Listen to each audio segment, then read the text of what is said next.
Marcos 10, do 13 ao 16. Todos acharam? E traziam-lhe os meninos para que lhes tocasse. Mas os discípulos repreendiam aos que lhes traziam. Jesus, porém, vendo isto, indignou-se e disse-lhes: Deixai-vos vir os meninos a mim, e não os impeçais, porque dos tais é o reino de Deus. Em verdade vos digo que qualquer que não receber o reino de Deus como um menino, de maneira nenhuma entrará nele. Tomando-os nos seus braços, impondo-lhe as mãos, os abençoou.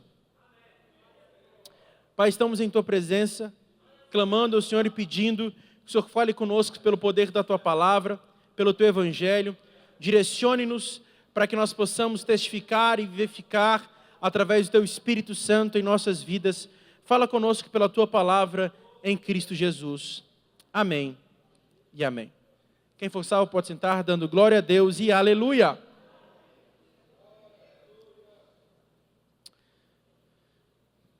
Jesus estava caminhando para Jerusalém. Ele já estava na região da Pérea. Sua peregrinação do norte ao sul já estava se iniciando. E agora, nós vemos que ele encontra um tempo na sua agenda super, hiper, mega lotada para ensinar as crianças, ou para gastar um tempo com as crianças. Isso precisa ser destacado. Quando a gente compreende o ministério de Jesus e a sua expansão no território, ele está indo para os minutos finais e os últimos dias de sua vida. Mas ele arranja um tempo na sua agenda para acolher as crianças. Como já disse, ele está na região da Pérea, já na parte sul de Israel. E ele está possivelmente em uma casa onde as crianças iam para tocar nele.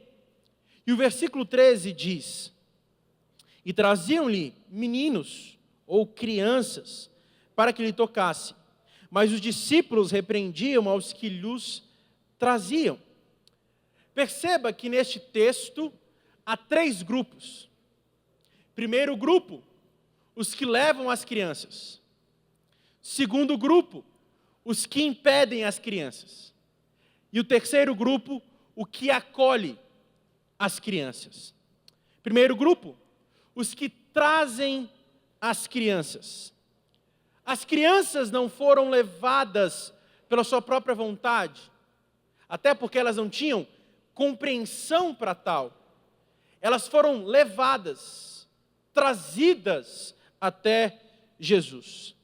De modo que algumas delas ainda no colo, algumas delas caminhando ou cambaleando, o que importa é que elas chegaram através de alguém. E aqui, por óbvio, está a figura dos pais. Os pais levaram as crianças. E aí está uma questão que deve ser salientada. Os pais devem ser facilitadores e não um obstáculo para as crianças irem a Cristo. Era costume daquela época levar as crianças aos rabinos, aos mestres, aos homens de grande influência que tinham muita ciência da lei. E quando levam aquelas crianças, normalmente numa idade de 3 aos 13 anos, para serem abençoadas, ali está começando o início de uma caminhada religiosa daquelas crianças, a partir de então, para verem se iriam seguir o ministério sacerdotal, ou se iriam fazer alguma outra coisa de suas vidas. Mas Lucas, no capítulo 18, usa uma expressão muito interessante.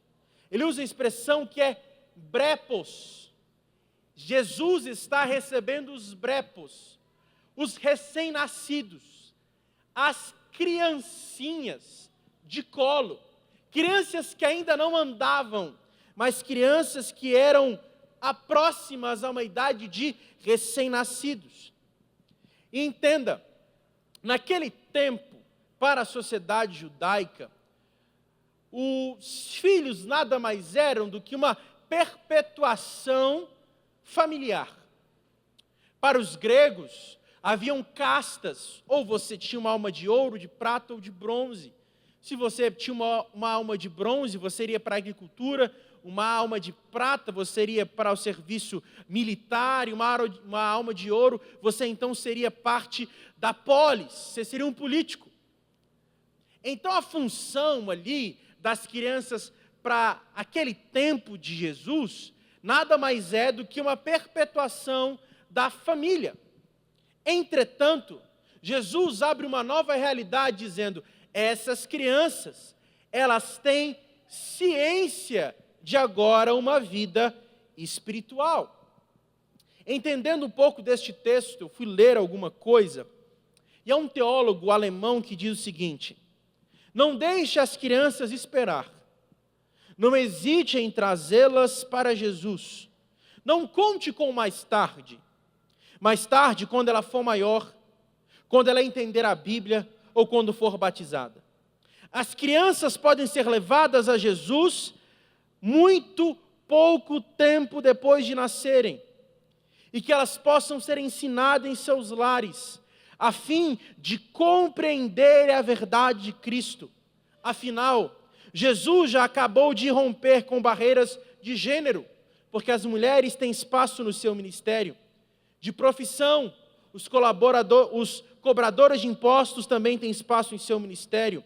De vontade pessoal, até os mesmos os ex-endemoniados têm espaço no seu reino. De nacionalidade, os gentios têm espaço no seu reino. E agora de idade, as crianças têm espaço no seu reino.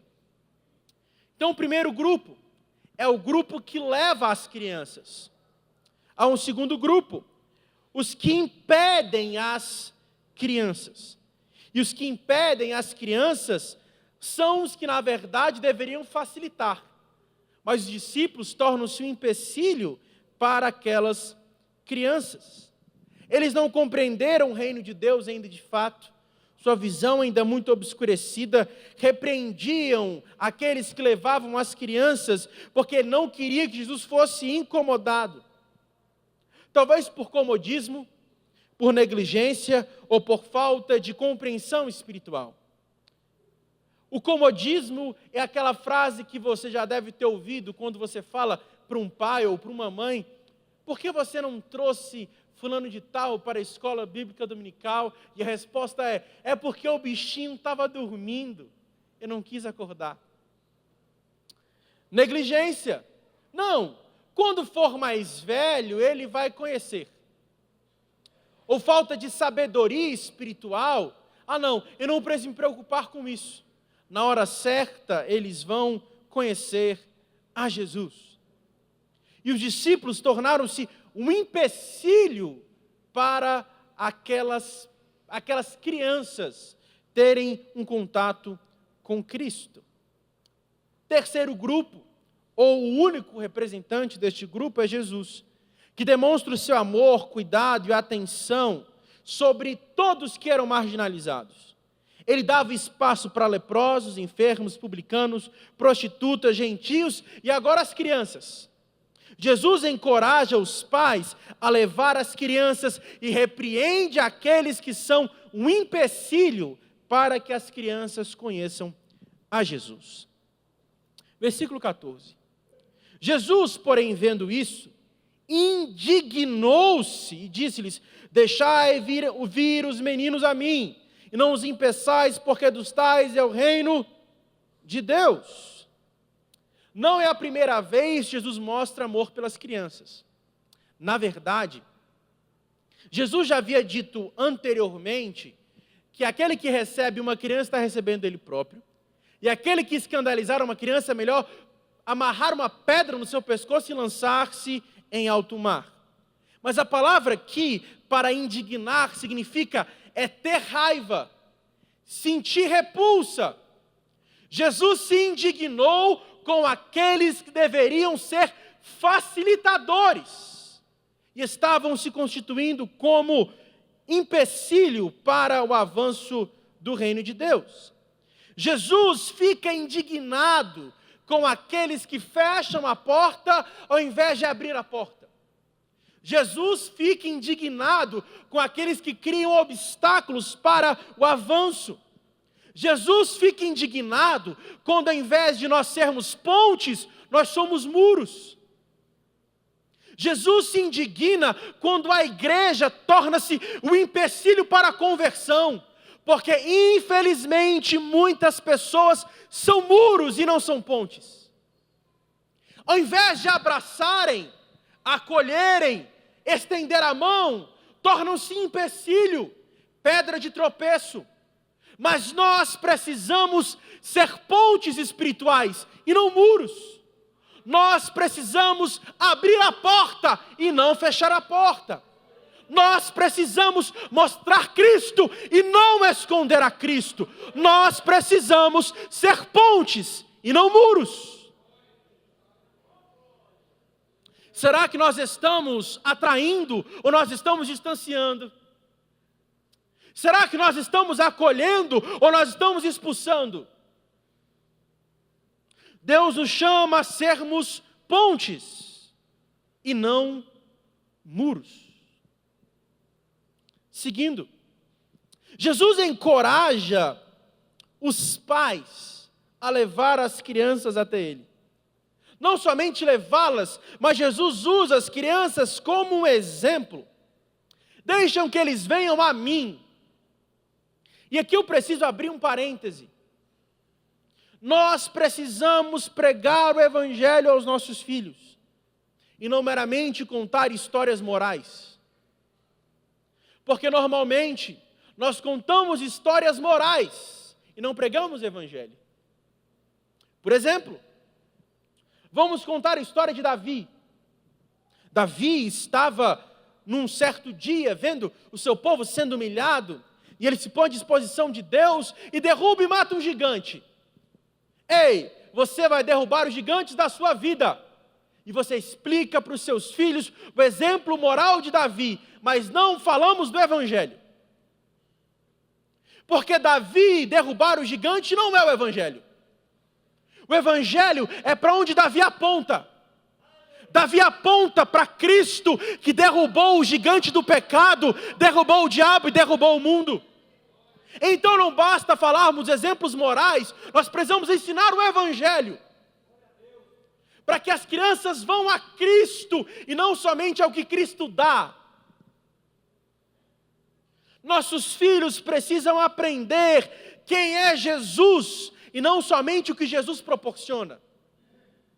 Perceba, deixem que eles venham a mim e não ao que eu posso dar.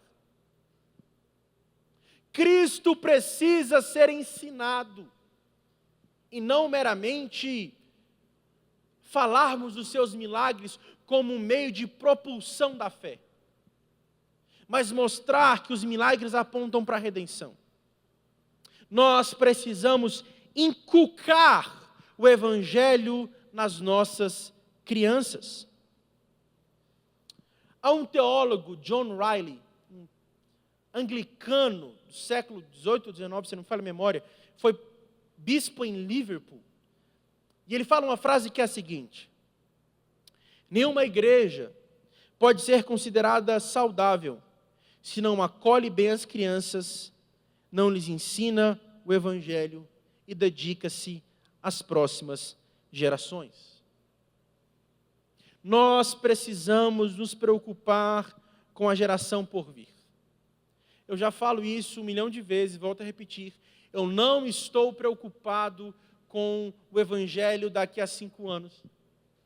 Estou preocupado com o Evangelho daqui a 15, 20 anos. Os irmãos que têm cabelos brancos, graças ao bom Deus, vocês não me preocupam. Eu me preocupo com aqueles que ainda, seus cabelos nem cresceram propriamente ditos. Eu me preocupo com as próximas gerações. Eles são motivo da minha preocupação.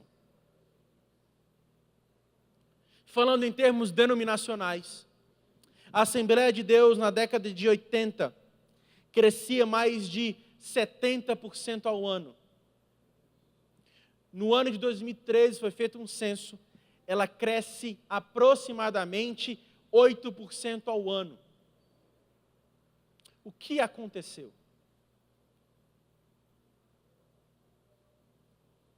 Em Brasília, nós somos aproximadamente 70% de evangélicos. Brasília é vista no Brasil como um celeiro para a plantação de igrejas. Mas por que a nossa cidade não muda? O que está acontecendo com o evangelicalismo brasileiro?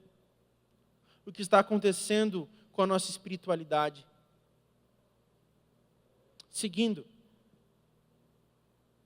Em verdade vos digo, que qualquer que não receber o reino de Deus como uma dessas crianças, um menino, de maneira nenhuma entrará nele. Se quisermos entrar no reino de Deus, precisamos nos despojar de toda pretensão, entender que somos completamente dependentes da graça de Cristo. As nossas qualidades devem ser marcadas por essa dependência e por essa humildade. A criança, ela depende exclusivamente do pai.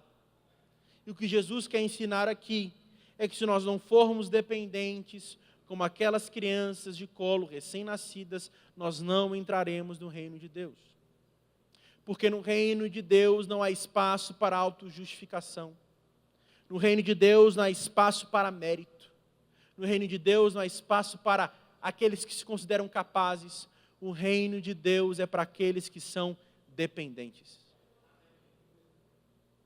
Se você larga uma criança hoje, recém-nascida, a Deus dará, ela não vai sobreviver. Ela é completamente indefesa, dependente. E eu quero que você compreenda isso na noite de hoje. Para entrarmos no reino de Deus, nós precisamos de dependência. Até porque não há glória nenhuma no mendigo que estende a mão para receber a doação. A graça está naquele que graciosamente oferta aquela boa dádiva. Não há mérito algum em nós em estendermos a mão. A graça está no Cristo, que mesmo olhando para a nossa miserabilidade, mesmo olhando para a nossa incapacidade, nos ama. Isso é Evangelho. O Evangelho é o total desprendimento. O Evangelho é a verdadeira dependência e a demonstração de incapacidade. Eu conto esse exemplo.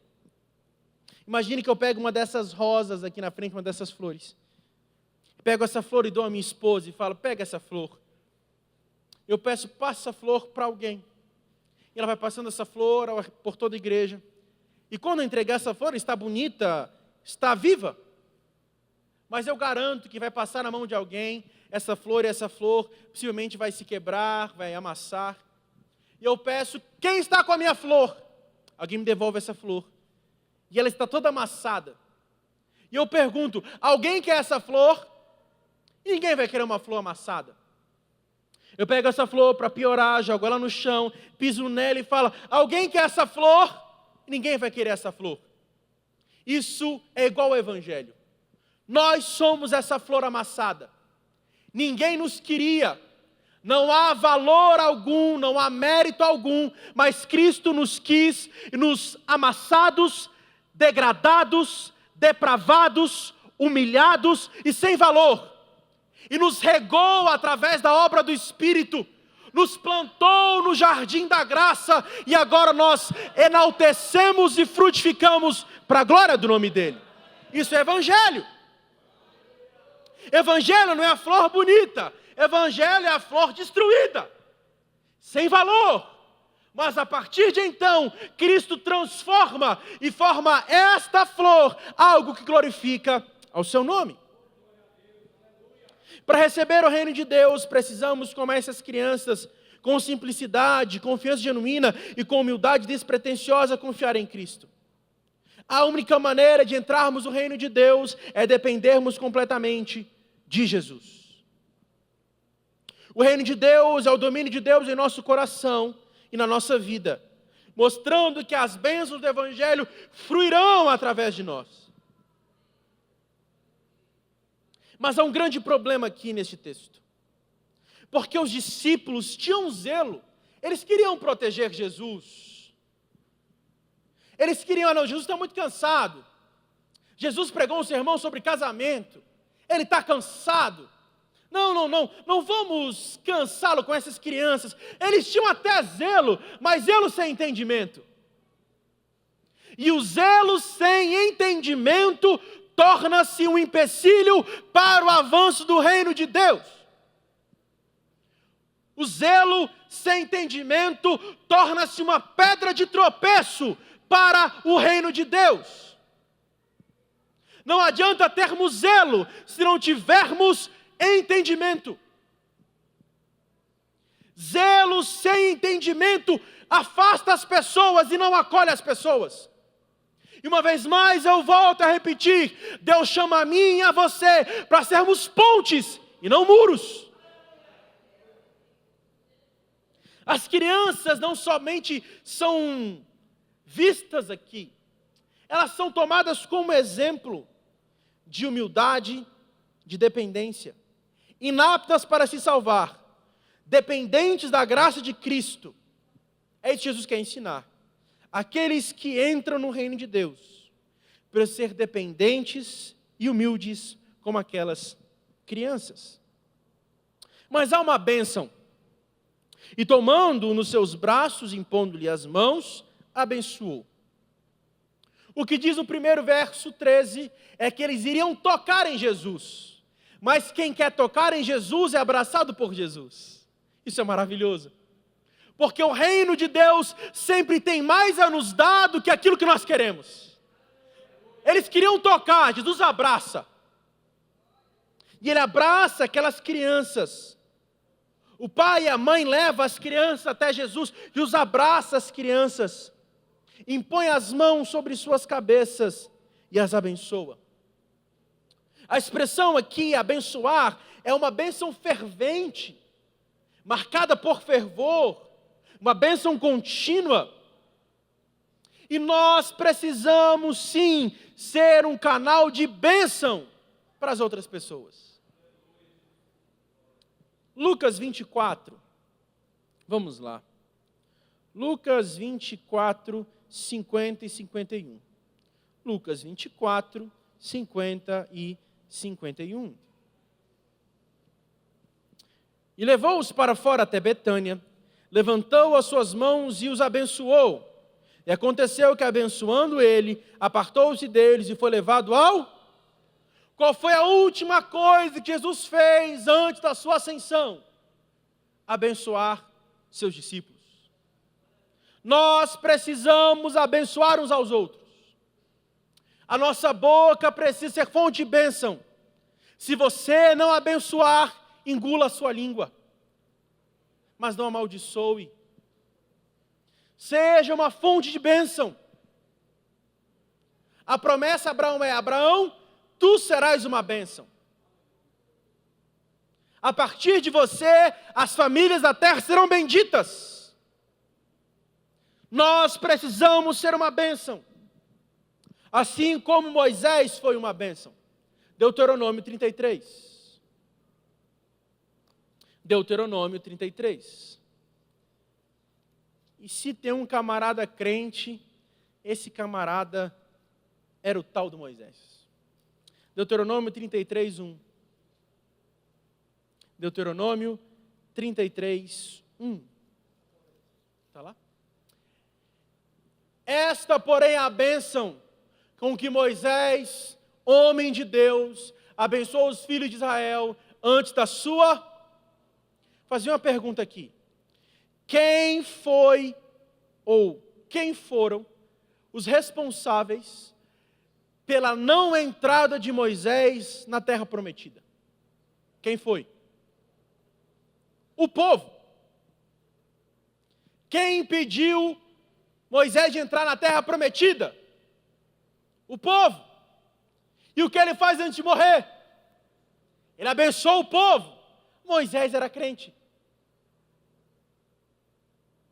Ele poderia escrever uma carta dizendo: malditos sejam, não entrei na terra prometida por causa da murmuração de vocês. Mas não, ele diz: bendito seja o povo da aliança. Benditos sejam os filhos de Israel. Nós precisamos abençoar aqueles que nos maldizem. E o evangelho está não em abençoar aqueles que nos abençoam, mas abençoar aqueles que nos amaldiçoam. Nós não podemos ter raiz de amargura em nosso coração. Perdoe. Perdoe. Perdoe. Seja uma fonte de bênção. Abençoe aquele que te amaldiçoou. Seja uma mudança de ciclo. Abençoe as pessoas. Ah, mas fulano de tal é tribuloso. Fala, mas Jesus vai mudar o fulano. Amém, irmãos? Abençoe. E algumas promessas que estão fluindo através dessa bênção de Jesus a todos nós. João 17:3. Uma das promessas do reino é conhecermos a Cristo e a Deus completamente. E a vida eterna é esta: que te conheçam a ti, por único Deus, e a Jesus Cristo a quem enviaste, a termos plena liberdade.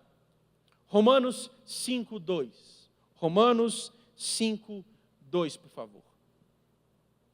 Pelo qual também temos entrada pela fé esta graça, com que estamos firmes, nos gloriamos na esperança da glória de Deus.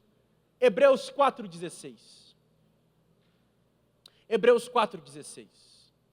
Cheguemos, pois, com confiança ao trono da graça, para que possamos alcançar a misericórdia e achar graça, a fim de sermos ajudados em tempo oportuno, a conhecermos o amor de Deus. Efésios 3, do 17 ao 19. Efésios 3, do 17 ao 19.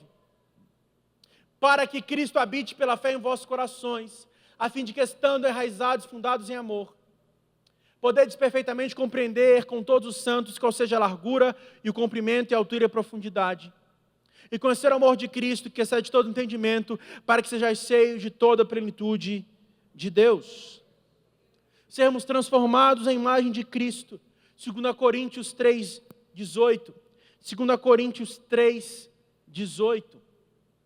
Mas todos nós, com o rosto descoberto, refletindo com um espelho a glória do Senhor, somos transformados de glória em glória na mesma imagem, como pelo Espírito do Senhor.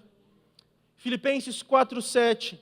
Nós temos uma paz que excede todo entendimento. Filipenses 4:7. E a paz de Deus, que excede todo entendimento, guardará os vossos corações, os vossos pensamentos em Cristo Jesus. 1 Pedro 1:8. 1 Pedro 1:8. Temos a alegria da glória, temos a antecipação da realidade do céu, o qual não vendo isto amais, no qual não vendo agora, mas crendo vos alegrais com gozo indescritível e glorioso. Temos uma promessa de novos céus e nova terra. Romanos 8:23. Romanos 8:23. Romanos 8:23. Não só ela, mas nós mesmos, que temos o Espírito, as primícias do Espírito, também gememos em nós mesmos, esperando a adoção, a saber, a redenção do nosso corpo. 2 Pedro 3:13, por favor. 2 Pedro 3:13. Mas nós, segundo a promessa, aguardamos novos céus e nova terra em que habita a... Você viu alguns exemplos de bênção? Então nós podemos abençoar uns aos outros. Nós podemos ser um meio de bênção para as outras vidas. Nós precisamos ser fonte de bênção para aqueles que nos amaldiçoam. E nisso está o Evangelho. Sermos uma bênção. Até porque a vingança não é nossa. A vingança pertence ao... Ele é o nosso vingador. Então descanse, confie, espere e seja uma fonte de bênção para a glória de Cristo Jesus. Mas eu queria trazer algumas questões práticas sobre essa realidade. Versículos 1 a 12, Jesus fala sobre casamento. Do 13 ao 16, ele fala sobre as crianças. Então nós vemos Jesus começa a introduzir a realidade da verdadeira família. Primeiro, ele disse que o casamento é uma ordem, uma ordenança divina. Casamento é uma dádiva de Deus. Casamento é uma instituição divina e, portanto, deve ser indissolúvel. Nós aprendemos isso na última terça. Considerou homem e mulheres como iguais, participantes da mesma graça, tendo o mesmo direito no casamento.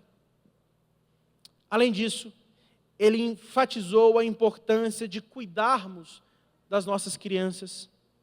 Ele reenfatizou a importância de honrarmos pai e mãe, lá em Marcos 7, do 6 ao 13, nós já vemos isso. Ele abençoou as crianças. Não somente isso, ele defendeu as crianças. Mateus, do 21, 15 e 16. As crianças estão dizendo, Hosana, Hosana nas alturas, Jesus está entrando em Jerusalém. Os escribas e fariseus ficam inquietos, ficam indignados. Jesus fala, fiquem quietos, porque da boca das crianças é o perfeito louvor. E aqui eu preciso abrir um parêntese. Nós precisamos defender as nossas crianças. A realidade do mundo é hostil. O diabo está investindo com força nas nossas crianças. Nós precisamos defender as nossas crianças das ideologias malignas, dos pensamentos antibíblicos. Nós precisamos defender as nossas crianças. Nós precisamos cobrir as nossas crianças, esconder as nossas crianças. Nós precisamos guardar as nossas crianças. Nós precisamos entender que se nós falharmos, a próxima geração estará fadada ao fracasso. Porque o cristianismo é uma corrida de bastão, onde uma geração leva a outra geração a verdade do Evangelho. Nós falamos sobre isso aqui na EBD no domingo. A importância de uma geração comunicar a outra geração a verdade do reino. E o que é mais interessante na Bíblia como um todo, principalmente no livro de Salmos, os Salmos foram pensados para serem decorados.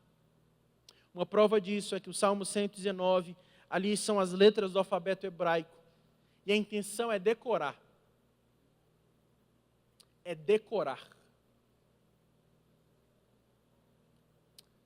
Se nós perguntássemos hoje para as nossas crianças, você é pai, porque a responsabilidade de educar o filho é sua e não do Ministério Infantil. Se você perguntasse para o seu filho, fala para mim aí 5 versículos de cabeça.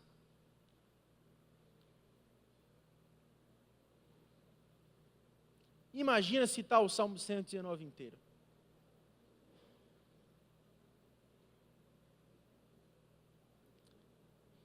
Você percebe que o que falta em nós é o comprometimento e o cuidado com a próxima geração? Nós lemos aqui Deuteronômio 6. A passagem da lei era feita pelos pais. Os pais eram responsáveis por isso.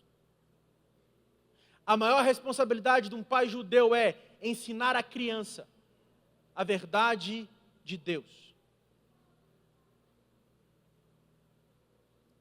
Hoje, se um filho vira para você e fala, pai, mãe, quero fazer missão, está repreendido em nome de Jesus. Larga essa ideia, menino. Quero ser pastor. Está ficando doido. Vai sofrer para quê? Faz outra coisa da sua vida. Nós precisamos proteger as nossas crianças através da palavra. E a única arma de ataque contra o diabo e as hostes espirituais é a espada do Espírito, que é a palavra de Deus. Nós precisamos inculcar a palavra nesta geração. E mostrar para essa geração que o que Marcos escreve no capítulo 3, Jesus forma uma nova família. Uma família agora constituída não por sangue humano, mas com o sangue do Cordeiro Jesus Cristo. Uma família celestial. Mas graças a Deus nós temos um apoio.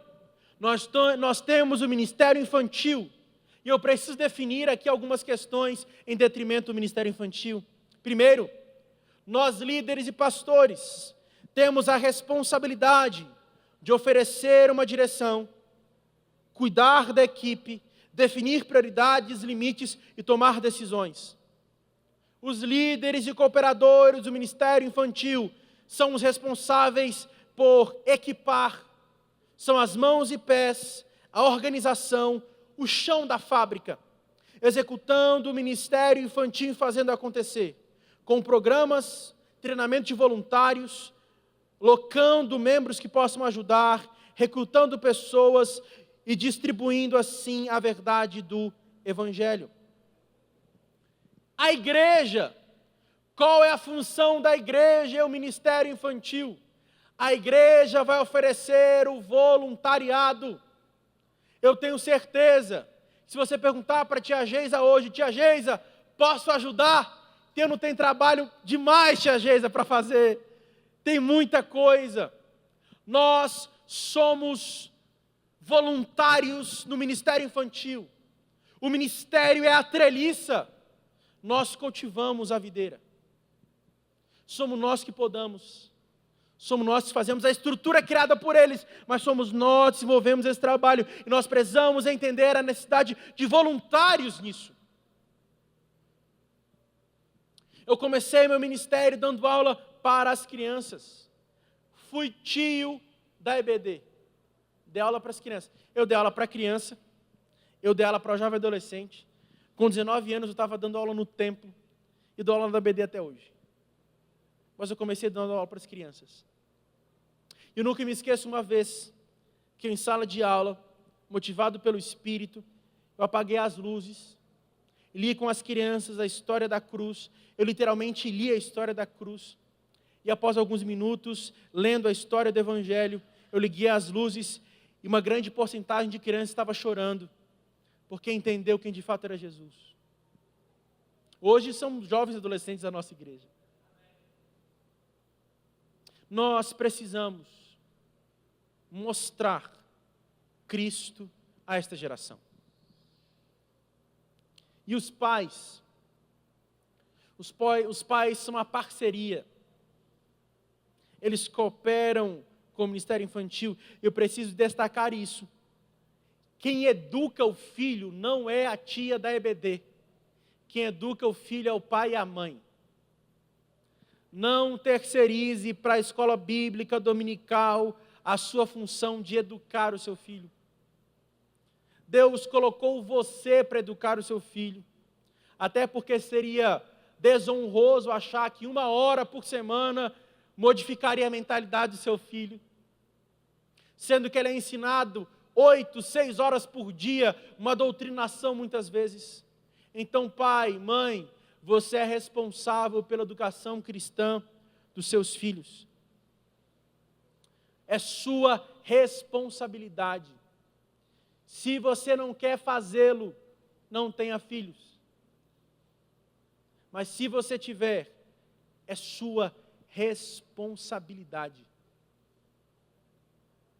Eduque seus filhos. Ensine os seus filhos. Isso não é uma garantia que eles serão salvos. Porque nós interpretamos errado o provérbio que diz: ensina a criança no caminho que deve andar, e quando ela for velha não se desviará dele. Nós achamos que aquilo é uma promessa, aquilo não é uma promessa. Aquilo é um conselho. Provérbios são conselhos. Uma criança que é muito bem ensinada nos caminhos do Senhor, é mais difícil dela se afastar. E se afastou como filho pródigo, ela se lembra do que o pai ensinava. Eu acredito que todos aqui, em alguma fase da vida, tosquenejaram da fé. é muito provável que isso tenha acontecido. Mas o que nos manteve de pé por muitas vezes foi a oração dos nossos pais, o ensino diário, o que aprendemos na escola bíblica dominical, por óbvio. Por isso, nós precisamos gerar um memorial na cabeça das nossas crianças. Elas precisam decorar o Evangelho, decorar a lei, conhecer a Cristo. Nós precisamos gastar tempo, porque o ministério infantil nada mais é do que um apoio. A responsabilidade é nossa. É nossa responsabilidade. Seguindo, último conselho, que serão vários conselhos. Como construir um caráter cristão em nossos filhos? Guardando em primeiro lugar das influências externas. Eu não preciso dizer que o mundo é mundo e que o mundo está cumprindo muito bem o seu papel. O mundo sempre será mundo e o mundo sempre vai fazer o que ele tem que fazer, que é causar o mal. Desde que Eva e Adão pecaram, a semente da mulher e a semente da serpente estão em briga. E sempre foi assim. Nós estamos em antítese em relação ao mundo. Nós estamos em oposição ao mundo. Então, em primeiro lugar, os maiores inimigos da formação cristã dos nossos filhos são as influências externas. As ideologias marcadas pelo materialismo, pelo individualismo e pelo relativismo moral. Vivemos um tempo de grande relativismo dos padrões bíblicos. Esses dias eu vi uma postagem de uma amiga minha, da Jamile. Ela estava congregando numa igreja. E eu fui ver o esboço que ela botou lá, os tópicos da pregação. E eu olhei e falei, isso não é evangelho. Isso não é evangelho. Uma igreja bem cheia aqui em Brasília. E um pastor que eu admiro bastante, diga-se de passagem. Mas eu olhei e falei, isso não é evangelho. Isso não é evangelho. E esse mundanismo tem entrado na igreja, e nós temos voltado à igreja para satisfazer os nossos membros. A primeira oportunidade que Arão teve de pastorear Israel, ele atendeu à vontade do povo. E deu no que deu, bezerro de ouro. Deus chama a mim e a você, líderes na igreja, para tomarmos o cajado, e entender que Deus nos deu a missão, e não para afagar o ego de ninguém. Nós precisamos ensinar o Evangelho. Segundo, um ambiente familiar desconexo. Esse é um grande perigo para a mentalidade dos nossos filhos. Porque não adianta nada nós falarmos do Evangelho no domingo e na segunda-feira não vivermos o Evangelho. Um ambiente familiar desconexo. A falta de exemplo dos pais pode ser um grande obstáculo para o crescimento espiritual dos nossos filhos. Falta de educação cristã adequada. Nós precisamos entender a importância de estarmos vivenciando a palavra de Deus com maior entusiasmo e maior efusão diariamente. Nós precisamos viver a palavra. Nós precisamos estar no culto de ensino, na escola bíblica dominical, em reuniões domésticas, sempre com a Bíblia aberta. Herman Bavinck, um teólogo sistemático neozelandês, ele fala o seguinte: aonde tem uma Bíblia aberta, e o povo vivendo de acordo com esta Bíblia, ali há uma igreja verdadeira. Aonde há uma Bíblia aberta, e o povo vivendo de acordo com essa Bíblia, ali é uma igreja verdadeira. Por isso, nós precisamos compreender a importância do ensino cristão. Quarto, quando estamos em conflito de valores, isso pode ser um problema. Se nós não soubermos o Evangelho, como ensinaremos o Evangelho?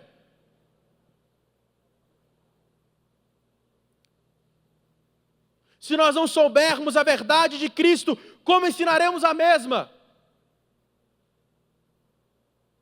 A pressão cultural, Adequação ao meio também é um grande problema. E eu estava ansioso para chegar nesse ponto, que a tecnologia pode ser um grande empecilho. Na madrugada de ontem para hoje, eu vi uma palestra sobre o cérebro hiperconectado e eu aprendi algo.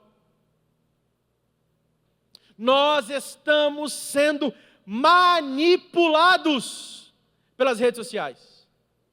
Claramente manipulados. Eu não sei se você já foi numa casa de jogos. Espero que você não tenha ido, mas já ter visto no filme. Uma máquina de caça-níquel, não é? Aquele movimento de alavanca. E aquilo vicia. Você vai fazendo aquilo várias vezes. Quando você vê, seu dinheiro já acabou. É o mesmo movimento que acontece nas redes sociais. Movimento de alavanca. Fizeram um estudo chamado de sopa infinita, onde colocaram 2 grupos. Nesses 2 grupos havia uma botijazinha com a sopa. Um grupo estava com essa botija e eles iriam tomar a sopa. Outro grupo estava também com a mesma botija e iria tomar a sopa. Só que havia um dispositivo num desses grupos que sempre enchia a sopa. Sempre enchia a sopa. E então eles tomavam aquele mecanismo enchendo a sopa, enchendo a sopa, enchendo a sopa e tomavam. O final foi aquele grupo que estava com esse mecanismo infinito, este loop constante. Eles tomaram 73% a mais de sopa do que o outro grupo. Sabe por quê? Este loop de não ter fim fez com que eles não se satisfizessem com aquela sopa. Não enxergar o fundo da botija fez com que eles continuassem comendo. Essa é a exata proposta das redes sociais. Se você passar o dia inteiro com o seu dedinho para cima, você vai passar o dia inteiro com novidade. O homem que inventou este movimento, este slide infinito, ele deu uma palestra em Harvard e pediu perdão. Ele é um matemático, ele fala: me perdoem, porque eu desgracei a humanidade. Steve Jobs, o criador da Apple, não deixava os seus filhos terem celular até os 13 anos de idade. Porque ele sabe dos riscos que tem. Não estou falando aqui que seu filho não pode ver um YouTube, não é isso. Estou falando o seguinte: você precisa aprender que ele está em grande perigo. As consequências são crianças ansiosas, crianças com déficit de atenção, má formação da coluna vertebral, porque elas estão de cabeça para baixo. As redes sociais são um grande empecilho, porque ali é terra sem lei. Terra sem lei. Eu vi uma palestra esses dias, onde um professor convidou os seus alunos para falar aos pais. E uma das coisas que os filhos falaram é: qual era a grande reclamação que os filhos tinham para os pais? Eles falavam, um deles falou, e a partir dele todo mundo começou a falar a mesma coisa: meu pai gasta mais tempo no celular do que comigo.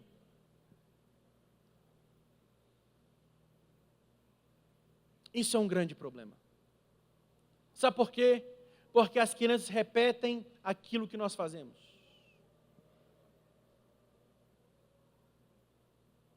Elas repetem aquilo que nós fazemos. A criança, ela aprende por liturgias, repetições, práticas diárias. E se ele vê você pai, você mãe, o dia inteiro com o celular na mão, ele vai copiar aquilo que você está fazendo.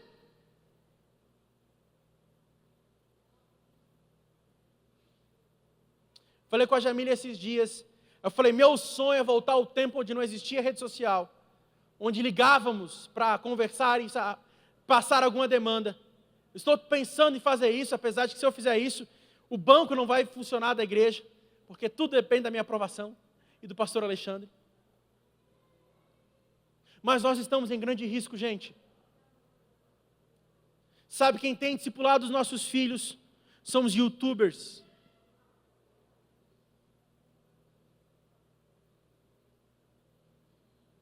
Tomemos muito cuidado.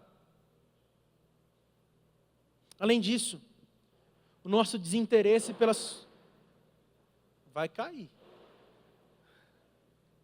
Nosso desinteresse pelas coisas espirituais pode ser um grande empecilho. Mas como superar os empecilhos? Em primeiro lugar, um exemplo pessoal. Demonstrando compaixão, perdão, bondade e Cristo diariamente. Paulo diz a Timóteo, cuida de ti mesmo da doutrina. Mais importante do que cuidar da doutrina, cuidar de si mesmo. Nós precisamos ser um exemplo para as próximas gerações. Segundo, precisamos de um diálogo aberto sobre vida cristã. A nossa mesa, e eu preciso falar isso em alto e bom tom, a nossa mesa tem que ser um ambiente de propagação do Evangelho e não de apontamento de defeitos da igreja. A nossa mesa precisa ser um local de propagação do Evangelho, não de apontamento de defeitos da igreja. Porque tem gente que senta na mesa para comer com a família, ele só bota defeito em todo mundo, ninguém presta. Ninguém presta, só ele presta.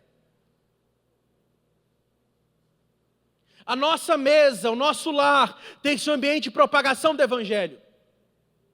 Os nossos filhos precisam amar a igreja, amar o Evangelho. Nossos filhos precisam ter chão de igreja. Precisamos estudar a Bíblia em família, orar juntos, conversar sobre a fé. Nós precisamos estar aptos para responder às perguntas difíceis dos nossos filhos.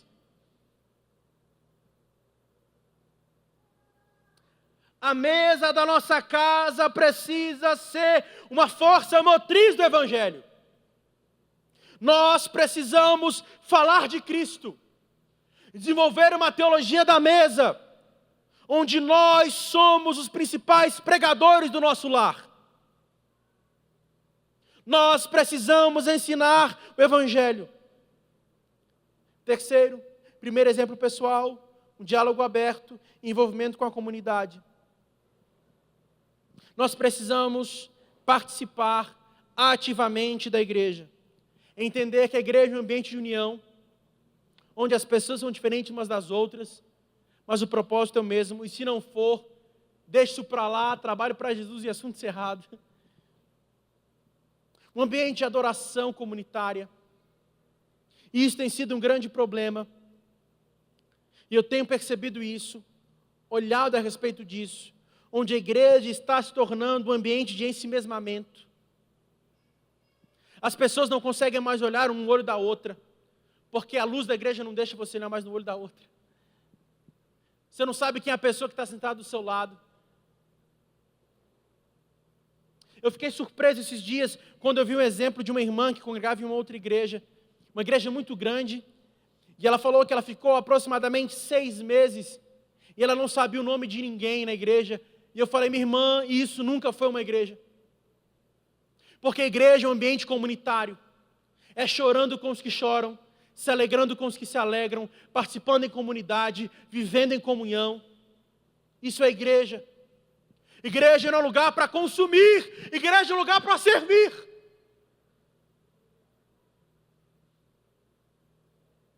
Porque eu, como pastor, sabendo dessa realidade, nós queremos ofertar o melhor. Nós queremos que o ministério de louvor seja o melhor. Nós queremos que a pregação seja melhor, que o acolhimento seja o melhor, que o diaconato seja o melhor, que o ministério infantil seja o melhor. Mas se você vem para a igreja só para consumir, você não está sendo igreja, você não está servindo a Deus. A igreja não é um lugar de consumo, igreja é um lugar de serviço. Como você serve a igreja, pastor? De várias formas, inclusive sorrindo para a pessoa do seu lado, cumprimentando a mesma, sabendo como estão os seus dias, perguntando se pode orar por ela. Nós precisamos ser um ambiente acolhedor e mostrar para os nossos filhos que na igreja eles podem ter uma família também. Eu aprendi assim, que no colégio eu tenho colegas, na igreja eu faço amigos. E tome cuidado ainda.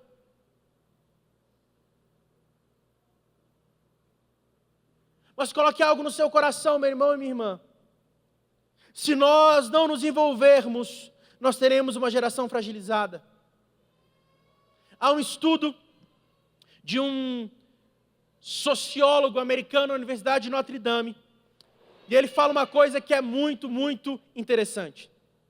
Ele diz que esta geração é uma geração marcada não pelo envolvimento com Deus em suas realidades históricas, mas envolvimento em si mesmado. Mas ele diz que não somente isso, é uma geração emotiva e afetiva, onde a igreja é considerada um lugar onde Deus irá satisfazer as vontades do seu coração.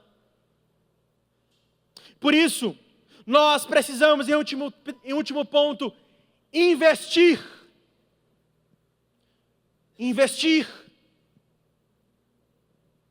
Compre livros para os seus filhos. Compre Bíblia para os seus filhos. Leia a Bíblia com os seus filhos. Veja filmes cristãos com os seus filhos. Não estou falando que você não pode ter um tempo de diversão, de lazer, mas acima de tudo, aponte Jesus. Mostre Jesus. Porque isso será cobrado de você. Ou você acha que Deus não vai cobrar de você o passar do evangelho para os seus filhos? Deus vai cobrar, meu irmão. Ele vai cobrar de você.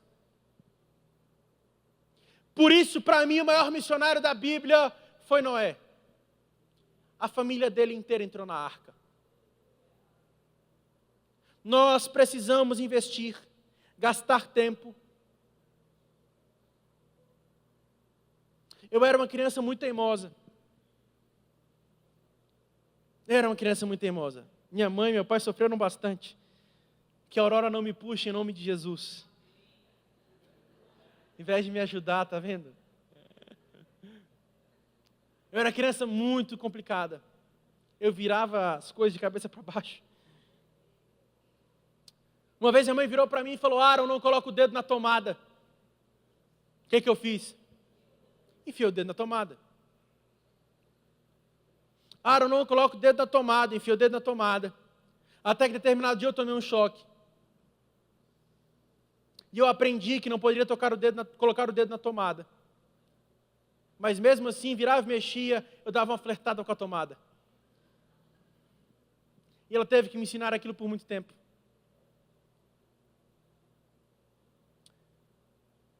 Seu filho vai aprender pela repetição. A não ser que seu filho nasça com um QI maior do que Albert Einstein, você vai ter que ensinar ele várias vezes a mesma coisa. Repetir a mesma coisa. Até ele aprender. Repetir.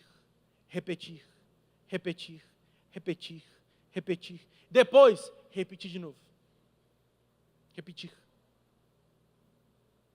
Sabe por que os exercícios são necessários para o entendimento de qualquer coisa na vida? Se você quer aprender matemática, você precisa fazer exercícios, porque a repetição vai te fazer aprender. Por isso, a formação do caráter é um processo contínuo, enfrentando os empecilhos com amor, paciência, dedicação, criando uma base sólida para os nossos filhos, mostrando Jesus. Nós iremos, de fato, marcar uma geração. Deixa eu te fazer uma pergunta aqui. Em nome de Jesus não vai acontecer, tá? Mas imagine que o seu filho ou sua filha tem uma doença mortal. Mas para que ele seja curado, você precisará dar um remédio de dose única no valor de R$1 milhão. Deixa eu fazer uma pergunta, pai e mãe, você venderia sua casa? Sim ou não? Você venderia seus carros? Sim ou não? Você pegaria empréstimo? Sim ou não? Seus filhos têm uma doença chamada pecado. e que dinheiro não pode resolver o problema. Pegar empréstimo não pode resolver o problema. Só Jesus pode resolver o problema. É uma doença muito pior do que uma doença que pode matar instantaneamente. Uma doença que pode condená-lo ao inferno. Se você, sabendo que você precisaria fazer isso tudo para curar o seu filho de uma doença, imagine para livrar o seu filho do pecado. Todos os nossos filhos têm essa doença. E os nossos filhos nascem em pecado. Se não for Jesus, eles estarão perdidos.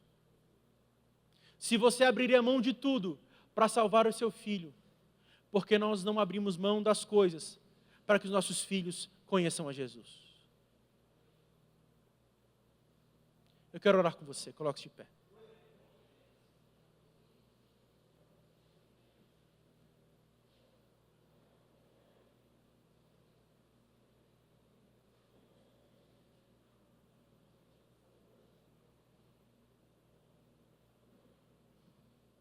Estava vindo para cá, minha esposa estava vindo um podcast, eu ouvi uma ministração. Na verdade, um podcast ali, na verdade, era uma ministração. De um dos presidentes da APEC, era da APEC, não era? Ele se desviou por alguns anos da sua vida. Ficou afastado dos caminhos do Senhor. Até que um dia ele estava numa overdose, completamente drogado. E ele começou a se lembrar dos versículos que sua mãe lia até a sua adolescência, as pregações que a Bíblia publicava, o tempo que ele tinha na igreja. O Espírito Santo convenceu do pecado de Cristo. Ele voltou para os caminhos do Senhor e serviu o resto dos seus dias para a formação cristã das nossas igrejas.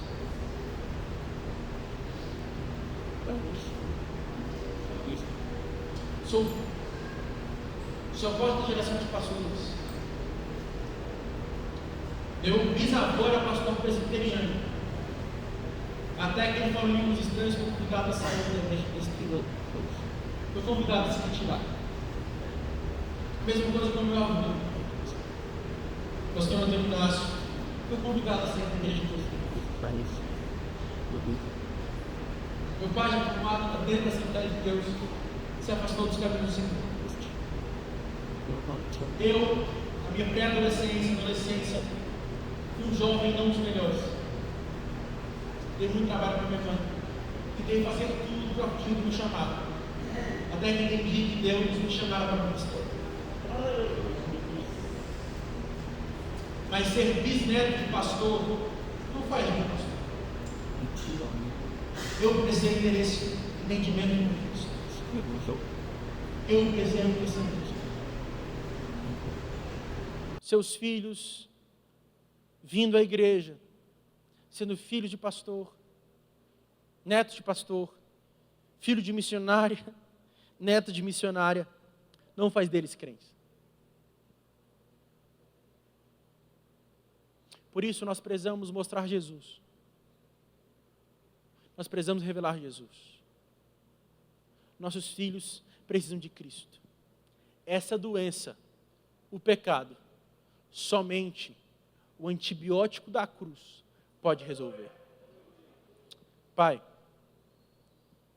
estamos em Tua presença, clamando pelas nossas famílias e as nossas casas. O Senhor sabe que há muitos pais e mães aqui que estão aflitos muitas vezes por verem seus filhos longe dos seus caminhos. Mas Deus, eu sei que o Teu Espírito tem poder para convencê-los do pecado, da justiça e do juízo.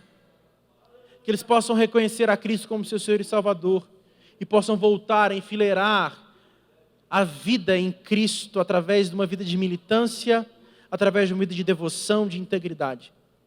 Que eles possam estar reiterados no Teu exército, servindo ao Senhor como soldados de Cristo. Pai, nós pedimos que a Tua presença, o Teu Espírito, o Teu Senhor e o Senhor possam vir a ser revelados em nossa vida. Ah, Deus, fala conosco, para a glória e louvor do Seu nome. Desperte os nossos filhos, em nome de Cristo Jesus. Amém.